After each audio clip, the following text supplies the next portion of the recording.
नमस्कार। सहारा हरियाणा के आज के बुलेटिन में दिन भर की खबरों को लेकर मैं अलका कथुरिया आपके साथ हूं। तो आइए नजर डालते हैं आज की हेडलाइंस पर। श्री पंचदशनाम जूना अखाड़े की पेशवाई में रोहतक से पहुंचे महामंडलेश्वर बाबा करनपुरी। हरियाणा स्टेट पेंशनर समाज की मासिक बैठक संपन्न। कहा, मांगे नहीं मानी सरकार ने तो जल्द करेंगे बड़े आंदोलन की घोषणा। किसान आंदोलन का खामियाजा भुगतना पड़ सकता है भाजपा सरकार को, कहा अनिल नांदल उर्फ बल्लू प्रधान ने। पहुंचे कोलकाता, जाना क्या है चुनावी माहौल। नकली मदर्स प्राइड स्कूल्स के खिलाफ करेंगे कानूनी कार्रवाई, कहा विनोद शर्मा ने। शीला बाईपास सोनीपत रोड पर स्थित है असली mother pride school. Sampla block private school association ने सर्वसम्मति से चुना प्रमेंद्र ओहलान को अपना प्रधान। सरकार के खिलाफ कांग्रेस लाएगी अविश्वास प्रस्ताव, हुड्डा ने ली कांग्रेस विधायक दल की बैठक। तीनों कृषि बिल किसान के हित में, दलालों की होंगी दुकानें बंद, कहा राज्य मंत्री कृष्णपाल गुर्जर ने। जिला जींद में कोरोना वैक्सीन लगाने का तीसरा चरण जारी, बुजुर्गों में वैक्सीन लगवाने के प्रति उत्साह। आपको बड़े दुख के साथ सूचित किया जाता है कि हमारे पिताजी श्री लक्ष्मी चंद सैनी जी का निधन दिनांक 25 फरवरी 2021 को हो गया है। उनकी रस्म पगड़ी दिनांक 7 मार्च सन 2021 रविवार को प्रातः 8 बजे हवन यज्ञ, 10 बजे प्रीति भोज व सायं 3 से 4 बजे रस्म पगड़ी स्थानीय शास्त्री नगर लाडोत रोड नज़दीक छोटा शिव मंदिर रोहतक पर संपन्न होगी। शोकाकुल परिवार श्री रामचंद्र सैनी भाई, श्री लाजपत राय ठेकेदार पुत्र, डॉक्टर रणवीर सिंह HES पुत्र, श्री सुरेंद्र कुमार पुत्र, श्री सुभाष सैनी पुत्र और संजीव सैनी पौत्र। खबरें अब विस्तार से। महाकुंभ हरिद्वार 2021 के अवसर पर वीरवार को श्री पंचदशनाम जूना अखाड़े की पेशवाई निकाली गई, जो सायं 3 बजे पांडुवाला से शुरू होकर रात को करीब 10:30 बजे ज्वालापुर और प्रमुख बाजारों से बीच होते हुए संपन्न हुई। पेशवाई में रोहतक से बालकपुरी धाम से महामंडलेश्वर बाबा करनपुरी महाराज भी शामिल हुए। महामंडलेश्वर बाबा करनपुरी के आगे भक्त नाचते हुए चल रहे थे, जो एक मनोहर दृश्य प्रस्तुत हो रहा था।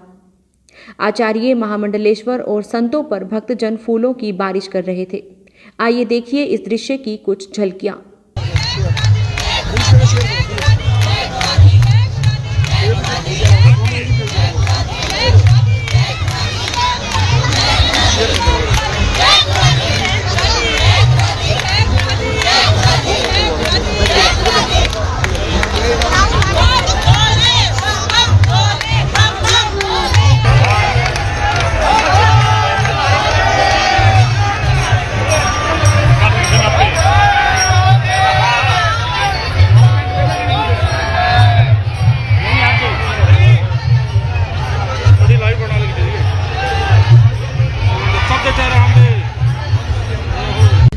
हरियाणा स्टेट पेंशनर समाज जिला रोहतक की कार्यकारिणी के पदाधिकारियों और सक्रिय सदस्यों की मासिक बैठक शुक्रवार को सीनियर सिटीजन क्लब भवन में हुई।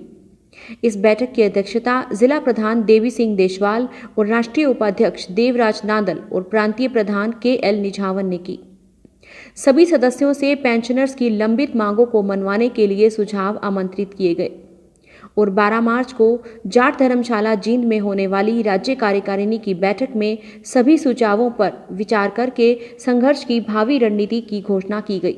राष्ट्रीय उपाध्यक्ष देवराज नांदल ने बताया कि 65, 70 और 75 वर्ष की आयु के बाद क्रमशः 10, 15 और 20% पेंशन वृद्धि करना, कोरोना के कारण रोके गए महंगाई भत्ता और LTC को चालू करना, पुरानी पेंशन पॉलिसी को बहाल करना आदि पेंशनर समाज की प्रमुख मांगे हैं।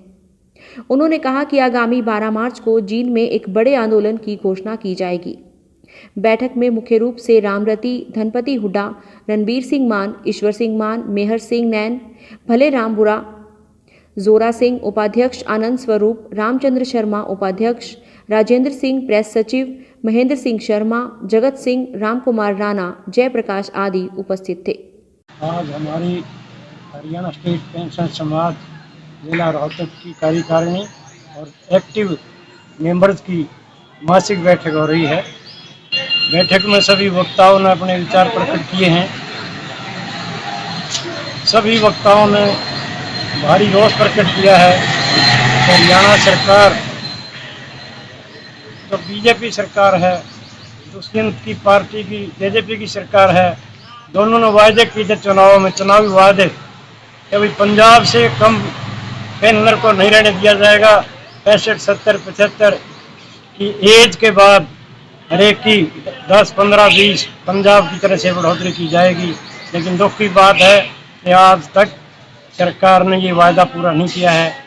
आने वाली 12 मार्च को जींद धर्मशाला, जाट धर्मशाला जींद में स्टेट लेवल की कार्यकर्ताओं की कार्यकारिणी की बैठक होगी और उस बैठक में सड़क पर उतरने का, आंदोलन करने का कार्यक्रम बनाने का विचार है और जिसकी विधिवत घोषणा हमारे स्टेट के प्रधान के निजाम जी और वहाँ की कार्यकारिणी जींद में करेगी। ये हमारा आज का निर्णय है। की बात को हम तो प्रधान जियों के साथ कंधे से कंधा मिलाकर सहयोग देते हैं, जो भी आदेश होता है। लेकिन ये जरूर चाहेंगे हमारा अनर्थ ना करे बुजुर्गों के साथ। मुख्यमंत्री जी का ध्यान जागरूक होना चाहिए हमारी तरफ। किसान आंदोलन की गूंज अब दूसरे प्रदेशों में भी साफ देखने को मिल रही है और लगता है कि किसान आंदोलन का खामियाजा कहीं ना कहीं भाजपा सरकार को चुनाव में उठाना पड़ सकता है। इसी कड़ी में भारतीय किसान यूनियन नंबावता के हरियाणा प्रदेश अध्यक्ष अनिल नांदल कोलकाता की झुग्गी झोपड़ियों में पहुंचे और आम जनता से भाजपा सरकार की नीतियों पर चर्चा की। बातचीत में ये साफ देखने को मिल रहा है कि लोगों में भाजपा सरकार के खिलाफ रुझान कम पड़ने लगा है। करती हुई बस सबसे बड़ा 13 राज्यों में सबसे बड़ा राज्य आता है। इसकी राजधानी अपनी कोलकाता, आपने सब पता तो यही है। बीजेपी सरकार ने इतना बड़ा अन्याय जो देश के साथ किया ना, आज तक किसी सरकार ने नहीं किया। मानते हैं जो काला कानून लेकर आई है, इससे देश की जो आप जैसे भाई बैठे रहे, जैसे मैं बैठे आपके साथ, मैं भी गरीब हूँ भाई, मैंने घोटाला नहीं मिली, पर जमींदार परिवार से हूँ। 80 करोड़ जनता देश की भूखमरी से मर जाएगी अगर ये कानून लागू हो गए तो। ये बीजेपी सरकार ने कोरोना की हालत में पूरा देश रोक दिया। आज तक मैं पूरे हरियाणा में घूमया हूँ, 17 स्टेट में गया, 18 स्टेट कोलकाता आया। आज तक मेरे को कोरोना नहीं होता और पूरी जिंदगी हो बाबा माता रानी का है। मैं आप भाइयों से हाथ जोड़ के निवेदन करके जाऊंगा और अभी जा रहा हूँ, सुबह जाऊंगा यहाँ से मैं अपने रोहतक जाऊंगा हरियाणा में।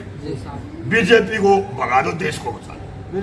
एक सुर में बोल दो, मैं बीजेपी को भगा दो, देश को बचा दो, बीजेपी को भगा दो, देश को बचा दो। आज के युग में शिक्षा हर बच्चे का मौलिक अधिकार है। सभी अभिभावक चाहते हैं कि उनके बच्चों को अच्छी और गुणवत्तापूर्ण शिक्षा मिले। इसी कड़ी में मदर्स प्राइड स्कूल अपने 100 से ज़्यादा फ्रेंचाइजी स्कूलों के माध्यम से बच्चों को 25 सालों से अनुभव से गुणवत्तापूर्वक शिक्षा प्रदान कर रहा है।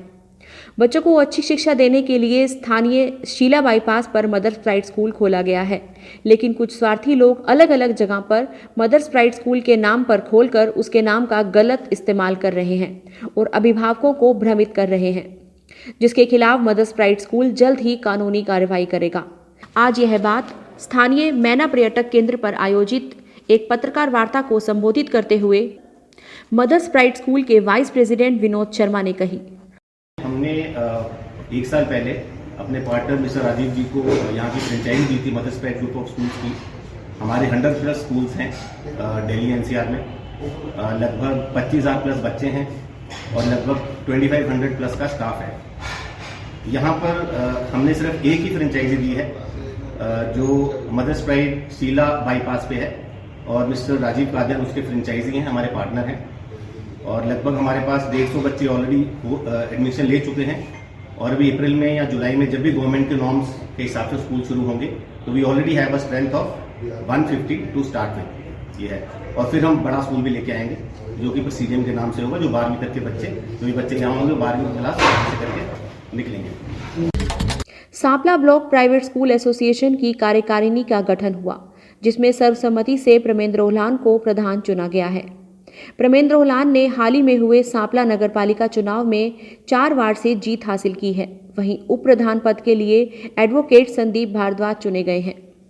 महासचिव के लिए दीपक ओहलान, सह सचिव महेश बंसल को बनाया गया है। नसीब सिंह पहले की भांति कोषाध्यक्ष का कार्यभार संभालेंगे। इस कार्यकारिणी के संरक्षक अनूप बंसल होंगे। अतर सिंह कौशिक सलाहकार का पद संभालेंगे। ये चुनाव कृष्ण लाल आदर्श की देखरेख में संपन्न हुआ। इसके बाद प्रमेंद्र ओहलान की अध्यक्षता में पूरी कार्यकारिणी के सदस्य सांपला ब्लॉक शिक्षा अधिकारी जितेंद्र खत्री से मिलने पहुंचे और उनके सामने आ रही स्कूलों की दिक्कत के उपलक्ष्य में एक मांग पत्र सौंपा और ब्लॉक शिक्षा अधिकारी ने जल्द ही उनकी दिक्कतों का समाधान करने का आश्वासन दिया है। सांपला से सहारा हरियाणा के लिए बंटी की रिपोर्ट।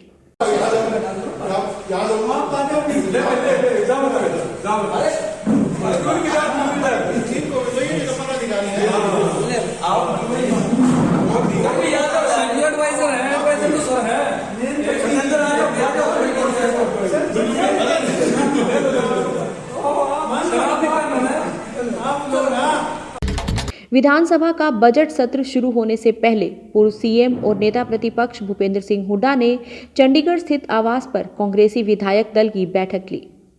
हुड्डा ने कहा कि आज प्रदेश की जनता के सामने समस्याओं और विपक्ष के सामने मुद्दों का अंबार लगा हुआ है। हुड्डा ने कहा कि सरकार के खिलाफ कांग्रेस अविश्वास प्रस्ताव लाएगी। उन्होंने बताया कि कांग्रेस पार्टी स्पीकर को अपना अविश्वास प्रस्ताव देगी और उसके बाद तय करेंगे कि इस पर कब वोटिंग और चर्चा करवानी है। उन्होंने ये भी कहा कि विपक्ष की मांग है कि सत्र के दौरान जनहित से जुड़े तमाम मुद्दों पर चर्चा की जाए और सभी विधायकों को पूरा वक्त मिले। दूसरी ओर वहीं हरियाणा विधानसभा के बजट सत्र की कार्यवाही को सोमवार दोपहर 2 बजे तक के लिए स्थगित कर दिया गया है। आज दोपहर 2 बजे शुरू हुई सदन की कार्यवाही में राज्यपाल का अभिभाषण था, जिसके बाद सदन की कार्यवाही को सोमवार दोपहर 2 बजे तक के लिए स्थगित किया गया है।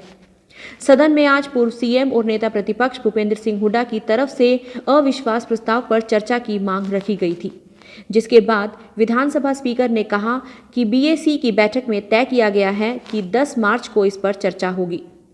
वहीं स्पीकर ने बताया कि महिला दिवस पर महिला विधायक कार्यवाही का संचालन करेंगी, जिसमें विधायक सीमा त्रिखा, नैना चौटाला, किरण चौधरी, गीता बुक्कल और शैली चौधरी संचालन करेंगी। उसके बाद स्पीकर साहब, स्पीकर महोदय उसको रखेंगे, 18 आदमियों के हाथ खड़े करवाएंगे, कम से कम होने चाहिए, और वे फिर समय तय करेंगे डिस्कशन के लिए कितना समय देते हैं। हम चाहेंगे कि भाई ज़्यादा समय मिले डिस्कशन के लिए कि बहुत लंबा चौड़ा मुद्दा है। ये स्कीम है वो इन्होंने ली है, लेकिन 2014 का जो मैंने बजट पेश किया था उसमें 60,000 ही करोड़ था। मेरे समय तो पावर हाउस में मैंने कहा भाई कर्जा बढ़ा दिया, कोई नया प्रोजेक्ट लिया, 4 वो बनाए हैं, थर्मल पावर प्लांट बनाए हैं और इतनी यूनिवर्सिटी बनाई है। ये मैंने कहा कर्जा बढ़ा दिया। जब से हरियाणा बना 66 से लेकर 2014 का जब बजट दिया था, जब 60,000 के करीब कर्जा था। 2015 का जब इन्होंने बजट पेश किया उसमें 71,000 करोड़ था, लेकिन जो मेरा आखिरी बजट पेश किया गया था 2014 का 60,000 करोड़। केंद्रीय सामाजिक न्याय एवं अधिकारिता राज्य मंत्री कृष्णपाल गुर्जर रेवाड़ी जिले के सालावास गांव में लोगों को कृषि बिलों की जानकारी देते हुए उन्होंने बताया कि ये तीनों कृषि बिल किसानों के हित में हैं। उन्होंने उदाहरण देते हुए कहा कि जैसे राजस्थान और पंजाब में किसानों की खेती को सरकार उचित दामों में नहीं खरीदती, बल्कि हरियाणा में किसानों को उचित दाम देकर उनकी खेती को खरीदा जाता है। उन्होंने ये भी कहा कि तीनों कृषि बिल लाने से दलालों की दुकानें बंद हो जाएंगी, इसलिए वही दलाल आज किसानों को गुमराह करने पर तुले हैं। उनको मौका मिला नहीं, आपने मोदी जी को मौका दे दिया, तो अब उनको हजम नहीं हो रहा है कि ये सुधारों का कार्यक्रम मोदी क्यों कर रहा है, तो हमको करना चाहिए।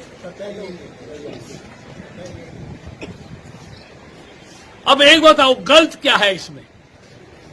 एक पेन बनाने वाला ये तय कर सकता है कि मैं अपने पेन को कहां बेचूंगा और कितने में बेचूंगा, तो इस देश के किसान को यह हक नहीं होना चाहिए कि मैं अपनी फसल को कहां बेचूंगा और कितने में बेचूंगा? यह हक किसान को नहीं होना चाहिए। वो हक किसानों को मोदी जी ने दिया है कि अगर मंडी में उनकी बिकती है तो मंडी में बेच लो, अगर मंडी से बाहर ज्यादा कीमत मिलती है तो बाहर बेच लो। क्या दिक्कत है? क्या परेशानी है इनको? लेकिन परेशानी किसी को नहीं है, परेशानी बिचौलियों को है, दलालों को है। जो बाहर का, यूपी का, राजस्थान का, दूसरे प्रदेशों का, वहां बाजरा 1000 में बिकता है, यहां 2100 में बिकता है। राजस्थान में क्यों नहीं बिकता? राजस्थान में कांग्रेस की सरकार है, हरियाणा की सरकार ने 2100 में बाजरा खरीदा, वहां कांग्रेस की सरकार है। जरा पूछो उनसे, तुमने 2100 में बाजरा क्यों नहीं खरीदा? लेकिन जो दलाल हैं, क्योंकि यहां 2100 रुपए मिल रहा है, राजस्थान से व्यापारी 1000 में लाता है, यहां 2100 में बेचता है, उन दलालों की दुकान बंद हो गई, वो गड़बड़ कर रहे हैं सारे, उनको परेशानी है। पंजाब में कांग्रेस की सरकार है,